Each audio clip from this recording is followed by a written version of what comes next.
Top quality और consistent performance के लिए सिर्फ सिल्वर पंप नाम याद रखना। और देखिए एक और बड़ी खबर, यूक्रेन के डोनेत्स्क में रूस ने हमला किया है। डोनेत्स्क से कि अगर बात की जाए तो ड्रोन के जरिए यूक्रेनी बख्तरबंद वाहन को यहां पर उड़ा दिया गया। हमले में गोला बारूद ले जाता हुआ वाहन कैसे तबाह हुआ, यह आप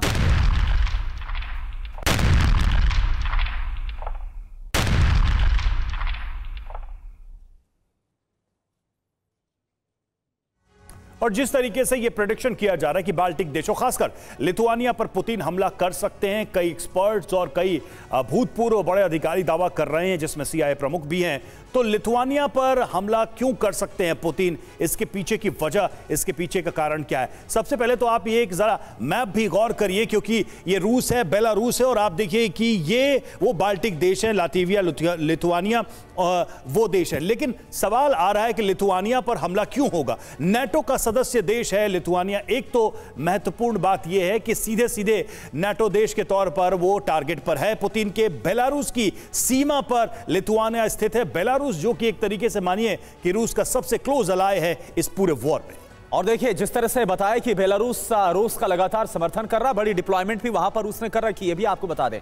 इसके अलावा लिथुआनिया को अपना खतरा सबसे बड़ा मानता है रूस, क्योंकि एक बाल्टिक कंट्री के साथ साथ एक नाटो कंट्री होने के नाते भी एक बड़े खतरे के तौर पर देखता है। लिथुआनिया पर रूस का हमला मुमकिन है, यानी कि ये जो अभियान है, सैन्य संघर्ष है, वो यूक्रेन से बाहर निकल सकता है। रवि, लिथुआनिया पर अगर नियंत्रण होता है रूस का, तो रूस ज्यादा सुरक्षित होगा। अगर आप देखें, एक बफर जोन क्रिएट करने के मामले में सफलता मिलेगी। लिथुआनिया पर हमला हुआ तो विश्व युद्ध भी तय है, क्योंकि नाटो मेंबर है लिथुआनिया, और नाटो मेंबर होने के नाते अपने आप में यह माना जाएगा कि पूरे नाटो मेंबर्स पर यह अटैक है। और वॉर, इस पूरे टेंशन के बीच इन बाल्टिक देशों में जबरदस्त सैन्य अभ्यास नाटो की तरफ से किया जा रहा है। यह भी एक बड़ा प्रोवोकेशन है। पांडे सर, अब सवाल यहां पर यह है कि इस तनातनी में क्या कोई कमी आने की गुंजाइश दिखाई दे रही है, या फिर ट्रंप और ट्रंप के साथ जो एक पूरी मशीनरी लगी थी कि हम पीस ले आएंगे, वो इस कहावत को चरितार्थ करती है कि खाया पिया कुछ नहीं, गिलास तोड़ा 12 आना।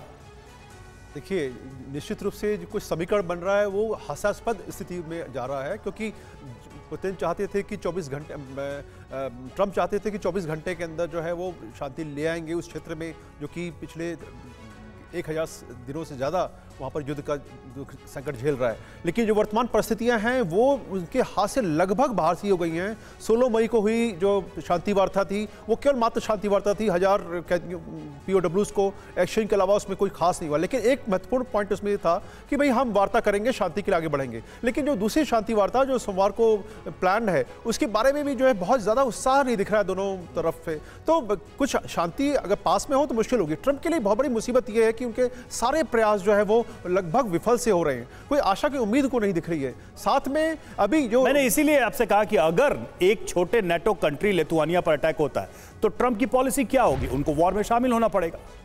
देखिए, शायद उनको नाटो की तरफ अपना झुकाव अभी एक सब हम देख रहे हैं कि उन्होंने कहा कि हम नाटो को सपोर्ट नहीं करेंगे और नाटो के देश जो है वो खुद स्वावलंबी बने, खुद अपने फाइनेंस से और अपने जो एसेट्स हैं उनको यूज़ करें। लेकिन अब जो एक नया जो एक डेवलपमेंट हुआ है कि अमेरिका चाहता है कि नाटो में पुनः जो है उसका ऑर्गेनाइजेशन में हिस्सा बने।